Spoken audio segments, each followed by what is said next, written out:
மச்சான் என்ன இங்கே வந்து உட்காந்துருக்கா? பா வீட்டுக்கு போய் பேசுவோம். பா வீட்டுக்கு வர மாதிரி வச்சிருக்க நீ. ஆட விடுமாமா, ஏதோ போதையில பண்ணிட்டாப்ல. இதுக்கு போய் மூஞ்சி தூக்கி வச்சுக்கிறியா? ஆமாண்ணே, வாண்ணே வீட்டுக்கு போலாம். ஐயா இதுக்கு தான் கோச்சிட்டு இருக்கியா? மன்னிச்சிரியா? பா வீட்டுக்கு போய் பேசலாம். வா கை விடியா. என்னண்ணே ஏண்டா உனக்கு மாய் வீட்டு வாசல் நிக்கிற கூட யோக்கியம் இல்ல? ஏதோ வாக்கு கொடுத்து பொண்ணு கொடுத்தா அதுக்கு ரோட்ல வச்சு தாராள் பண்ணாடி நீயே. மாமா புள்ளை அடிச்சு மறட்டினா காசு பணம் கிடைக்குன்னு எதிர்பார்க்கறாப்ல. இங்க காசு பணம் வேணும்னு 5 பத்த விட்டுறோம். புள்ளி அடிக்கிற வேலையெல்லாம் வச்சுக்காத. பிள்ளை மேல கை வைக்கணும் சொல்லப்பா. நீ என்ன காசு பணம் பேசிட்டு இருக்க? என் பேரு 1000 பஞ்சாயத்து பண்ணுவேன். அவனுக்கு வந்து இந்த காடு இந்த உட்கார வச்சிருக்கேன். போதை போட்டா என்ன வேணா பேசுவியா? நாங்க போதை போடுறோம் பாக்குறியா? அந்த பேத்த தப்புன்னு ஒத்துக்கிட்டாப்ல இல்ல, ஆளாள் பேசிக்கிறீங்க. யோ ஏதோ ஒரு பெரிய மனுஷன் நானே, உனக்கு ஒரு பிள்ளை இந்த மாதிரி பண்ணிருந்தா சும்மா இருக்கு. இது எங்க குடும்ப பிரச்சனை, நாங்க பேசி தீர்த்துக்கிறோம். இதுக்கு மேல எங்க பிள்ளைக்கு ஏதாவது ஒண்ணு ஆச்சுன்னு வச்சுக்க, வேற மாதிரி ஆகி போயிடும். உன் ரவுடித்தனம் சண்டீர்த்தனம்லாம் வேற எங்கேயும் போய் வச்சுக்க. என்ன சும்மா ஆளாளுக்கு பேசிட்டு இருக்கீங்க? இது எனக்கும் என் புருஷனுக்கும் உள்ள பிரச்சனை. நீங்க யாரும் தலையிடாதீங்க. அன்பு சும்மா இருந்தா போதைய போட்டா தாய்க்கு இந்த அர்த்தத்துக்கு வித்தியாசம் தெரியாம போயிருமா?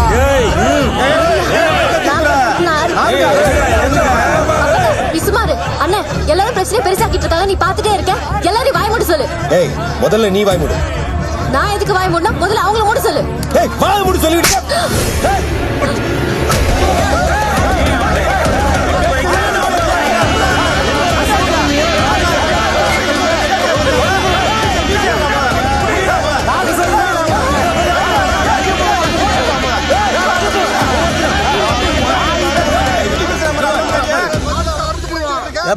குடும்பம் மட்டும் சண்டை சத்தம் இருக்குதான் செய்ய.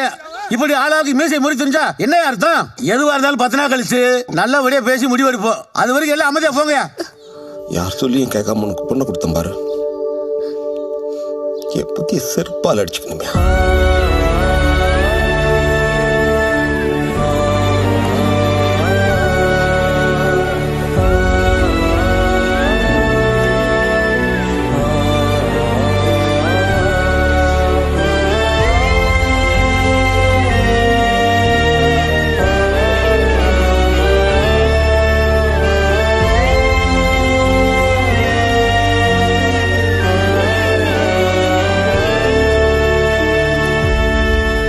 அன்போ தண்ணி விடு.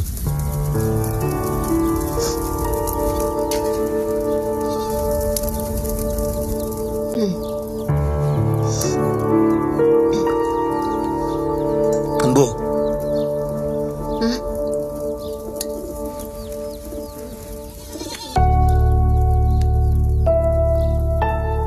திடீர்னு உன் மேல கை வச்ச உடனே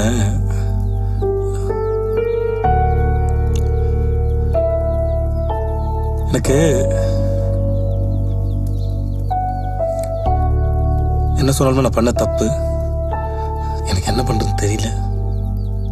பரவாயில்ல விடு. நீ வேணும்னே வா பண்ண. கொஞ்ச நாள் போட்டோம், தானா சரியாயிடும். என்ன கண்ணா கிளம்பி போகும்போது மனசு உடைஞ்சு போச்சு. அதான் சரி கிளம்பு. நம்ம நேரா போய் முதல்ல உங்க அண்ணனை பார்ப்போம். நான் அவன் காலில் விழுந்து மன்னிப்பு கேட்கிறேன். எல்லாம் சரியா? இல்லையா? நான் சொன்னா கேளு. உங்க அண்ணனை போய் பார்ப்போம். கிளம்பு. நீ என் தப்ப உணர்ந்துட்டல்ல. ஆ இப்பதான் பிரச்சனை ஆயிருக்கு.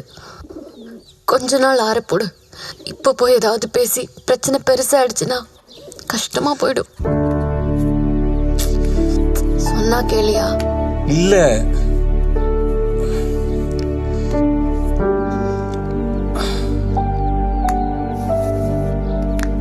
ஏ அன்பு,